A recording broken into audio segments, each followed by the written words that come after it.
Hey guys, how's it going? Hope you're doing well. My name is Crown, and today I'm going to read you some very interesting stories that I hope that you're gonna love. And now, without further ado, let's go!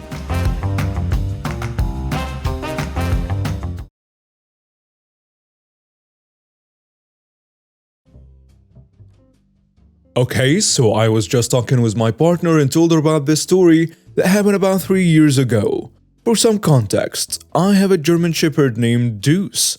I got him as a gift when I was 21, 26 now, and he's the nicest dog you will ever meet. He's nice around other dogs.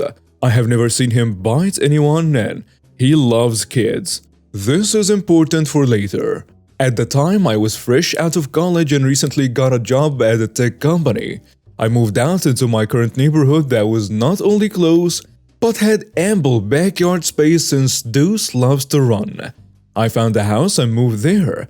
After about a month after moving in, I saw one of my neighbors outside. A nice older fellow we will call Hank. I approached Hank and struck up some friendly small talk before telling him about Deuce. And his face immediately became worried and he said, "You might want to keep him inside. Karen hates dogs." I asked him who was that, and he pointed to the house on the other side of mine and explained that she absolutely despises dogs. It once called the police on a man walking his dogs, accusing it of intentionally pooping on her lawn. I of course decided to laugh this off, said goodbye to Hank, and went back inside to check on Deuce. Fast forward a week and I let Deuce outside in the backyard to run, watching him to make sure he didn't try to climb over the fences. He had tried doing this when my parents were watching him. I then see a kid approach Deuce from the other side of the gate. We will call him the little guy. So this little guy called over to Deuce saying, "Doggy, doggy." And I thought it was cute, so I went over to say hello. When I realized he had a wooden stake in his hand, he then slashed at my dog with it when he got close enough. But since he's a kid, his stubby arms couldn't reach Deuce through the fence before I called him back. I then went over and asked him what he was doing. I wasn't even yelling, I had just raised my voice a little bit. The kid, having realized he had been caught, threw the stake near his shed and ran back inside. I didn't think much of it and let Deuce back inside to double check to make sure he was alright. And that's when I heard a knock at my door. I opened and of course, there was Karen with her little guy behind her. "Are you the one who yelled at my kid?" I took a deep breath and said, "I didn't yell at him, but I did raise my voice too." She cut me off saying, "How dare you yell at my baby?" I then tried to explain, "Well, miss, your baby tried stabbing my dog." She looked over my shoulder and saw Deuce laying on the couch. "No, he did not. My little gremlin would do no such thing. Besides, even if he did, your dog probably had it coming." This is when I started to lose my cool a bit and simply said, "What?" She then went into a rant about that type of dog is dangerous and how people like you are the reason people get mauled by dogs. I simply just ignored her and said bye, before closing the door in her face and giving Deuce a treat. About an hour later, there is another knock at my door. I roll my eyes thinking it's Karen again, but I'm surprised when it's police. I open the door and say, "How can I help you, officer?" I see Karen standing behind them with a big grin on her face. Officer 1 tells me, "We got a report that your dog attacked this child. Is this true, sir?" Me having realized what Karen did, "No, officers, her child attempted to stab my dog. She should have been watching him." The other officer asks me, "Can you back up that statement?" "Sure. Check near her shed. You'll see the thing he tried to stab him with." The officers checked and found the stake, but for some reason still weren't 100% convinced. "Can we see the dog in question?" I call out Deuce and he comes running out, excited to meet the new people. I gave him some commands and he gladly did them in front of the cops. See, he's a very obedient dog, he would never hurt a kid. I then hear someone from behind saying it's true. I turn to see Hank. He had been out mowing his backyard and saw the entire thing. He says, "I saw it with my own eyes, officers. The kid had something in his hand and tried using it on the dog. The cops then asked Karen for her side of the story, and she made up some obviously fake lie about how I made Deuce attack her kid for playing too loud and should be arrested for child endangerment. The cops looked at each other, turned to me, apologized, turned to Karen, and gave her a fine for lying to the police and wasting their time. Karen was in disbelief that her story that she threw together in 5 seconds didn't work. For the next week or so, anytime I would let Deuce out, I would watch him very closely. I got a few dirty looks from Karen and an email from her saying she was going to sue me for child endangerment and emotional distress, but nothing ever came out of it. Me and Hank still talk about this event and laugh about it to this day. Update. Thank you for all the words of support, everyone. I did make sure to install security cameras after this event and have caught her trespassing a few times. And I've made sure to watch Deuce a lot closer while he's outside since this event. There have been a few more times where I've had to deal with this lady, but those are stories for later. Recently, the Karen confronted me again last week. Apparently, she's divorced. Gee, I wonder why. And the father won custody of the gremlin. She came to me with obvious fake tears, said it was all my fault, since they used the police report of the event in court against her. I just looked at her silently for a few seconds, then walked off. And yes, just in case she tries poisoning him, I got permission from the owner to build a higher fence on my side, which I'm in the process of doing. Last time I posted, it was about some crazy lady stealing my headphones, and I said I might tell a story from my dad. This one is crazier than the last story, so you're going to need to take my word for it. I want to be a police officer when I grow up, and my dad is a police officer. This is how I figured it out.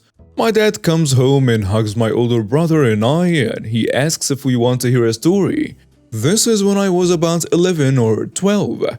He gets ready to tell us a story, changing his clothes, checking his email, then we head into the basement, and he starts the story. Chapter 1. What happened before he was there?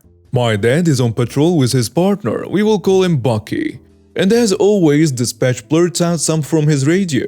We have a male causing a disturbance at a Walmart on X address. Caller says that he is getting violent, throwing things and getting close to employees. Proceed with caution. My dad tells Bucky to head to the Walmart and tells dispatch they're en route.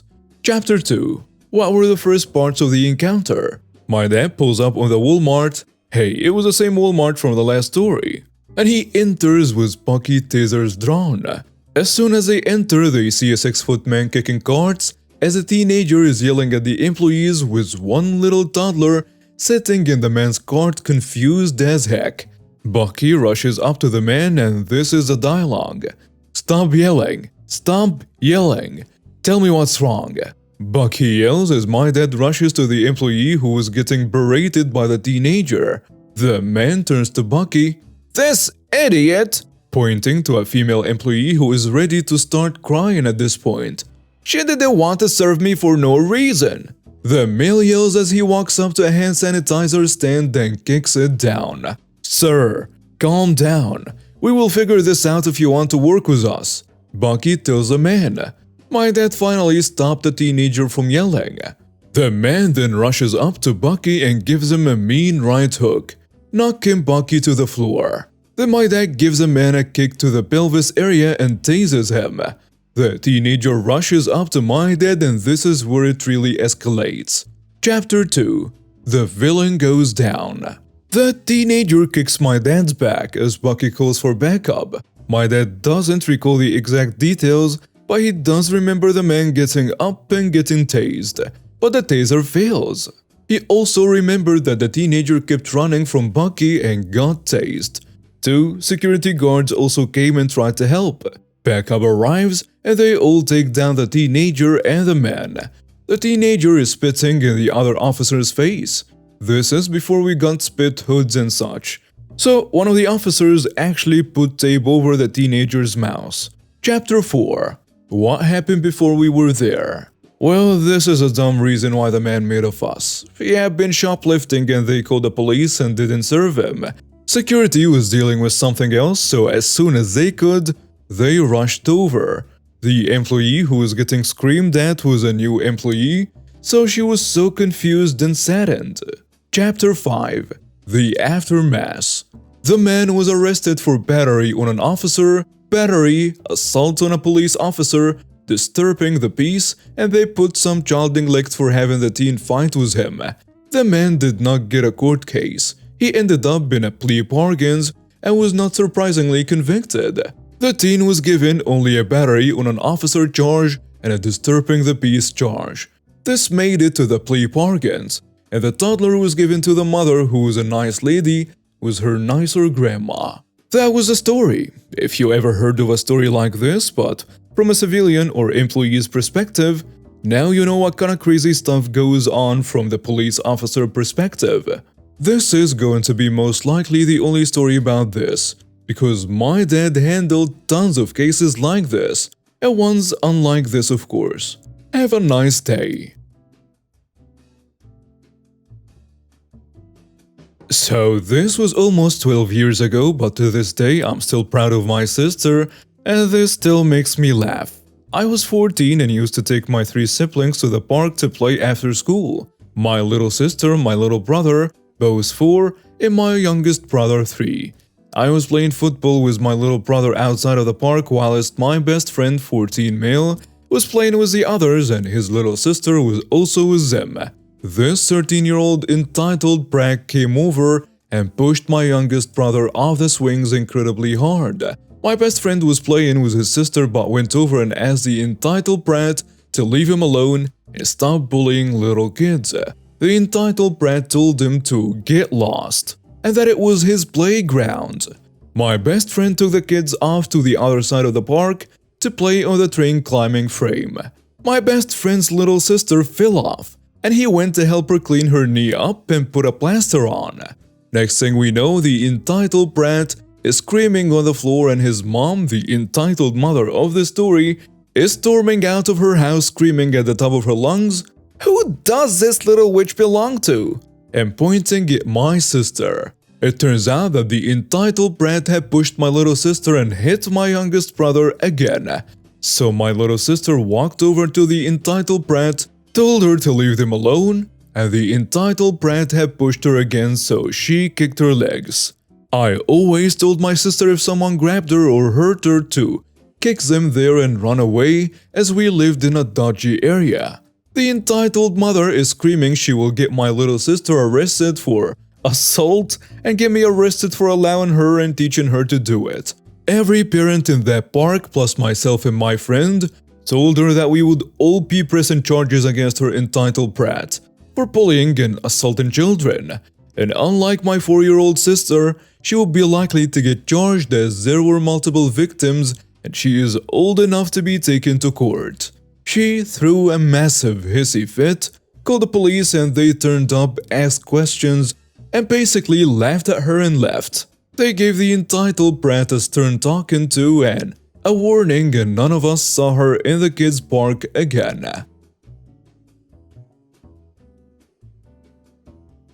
I'm gonna be honest, I didn't think I would post this story, but it's been a while since this happened and I guess it's okay now. Background: my mom was horrible in every way. She didn't even take care of us, she didn't have her own house. She lives at her mom's, my grandma's house. Made my dad do everything for us. She would just sit in her bed and smoke all day. Fast forward couple years later, my dad has a new partner, and my mom was mad, and I mean mad. She never really showed it, but she would talk about her behind her back. I would always tell me and my sister to tell her everything she did. Now to the story. It's spring break and my mom wanted us to stay with her all of spring break.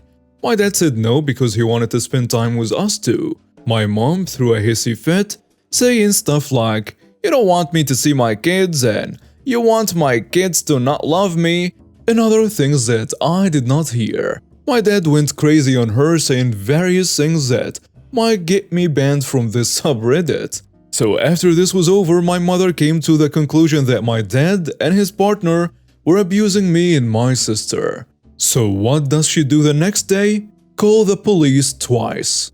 I don't remember what they said the first time, but the second time she went to the police station near where we lived. We never told her our address, by the way, and filed a report saying that me and my sister were quote-unquote sad and depressed. Obviously, my dad talked with the police basically saying that was nonsense and we would never abuse our kids.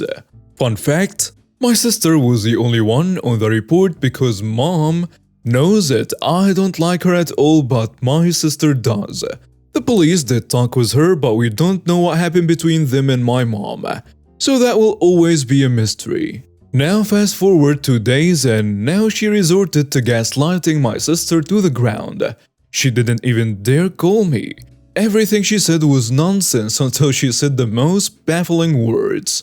I can't remember all of it, but the end of the sentence said, "Because I know you're being emotionally abused there." And my dad went berserk. He snatched my sister's phone and started arguing with her for half the day. While this was happening, my sister started crying. And this got me so mad because no one hurts my sister like that. But all this fighting made me cry too. Now what do y'all think she did next? A. Stop all of this fighting. B. Apologize to everyone. Or C. Stop being a big jerk and live with the fact that my dad wants his kid for spring break. All of these are wrong, because she proceeded to harass my dad's mom and threatening her. My dad, who was drained at this point, was just like, "Alright, we are taking her to court." So he got in contact with my mom's mom and her sisters and they all sided with my dad. My grandma, mom's side, even kicked her out of her house. So the court day came in. I don't know what happened there and my dad didn't really tell me, but we did get some great news. He did win and now has full custody of me and my sister. Fast forward to now, everyone in my family and my mom's side got contact with her. And she has gone off the grid, not telling anyone where she went. Thank you for watching and see you next time.